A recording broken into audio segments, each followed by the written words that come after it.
To begin, I'd like to start with Fred Bergson at the end and ask him for his perspective on the U.S. economy right now, since it really is the locus of so much attention. Fred tells me that he is an optimist relative to the mean, having sat through a session earlier today with Steve Roach. But Fred, maybe you could begin by setting some context for us. Well, my answer to the question for the panel is that when the U.S. catches cold now, maybe the rest of the world gets the sniffles, but certainly not pneumonia, and I'm not even sure the rest of the world gets a cold either. I believe the world economy has, in fact, largely decoupled from the United States. Now, obviously, a U.S. slowdown or recession will have spillover effects and lead to slowdowns elsewhere. But remember that the emerging market economies, China, India, and others, now account for fully half the world.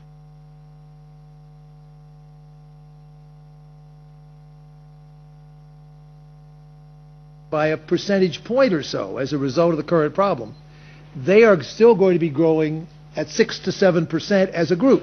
China may slow down from 11.5 to 10.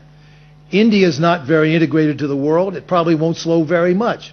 So the emerging markets are still going to provide a substantial growth in the 6 to 7% range this year, I think, and that's half the world economy. That means that even if the industrial world, Europe, Japan, and the United States, drop down into the 1 to 2% range, which is possible, maybe even likely, it still means that world growth is going to be close to 4%. And that's not bad after 5 consecutive years of 4.5 to 5% growth. It means the world economy as a whole certainly is not falling into recession, and means, in fact, that things are much too bleak and pessimistic around here as to the outlook. Indeed, I would go farther. In addition to arguing that the world has largely decoupled from the United States, I believe we're going to experience the first episode of reverse coupling, by which I mean the rest of the world is going to prop up the United States. And this continued reasonably rapid growth in China, in the other parts of the world, will dampen the extent of the U.S. downturn and keep the U.S. from falling as far as most people now think. The mechanism is the trade balance. Over the last year, the U.S. trade balance has improved by over $100 billion. That's more than 1% of GDP. That's more than the decline caused by the housing sector, at least so far.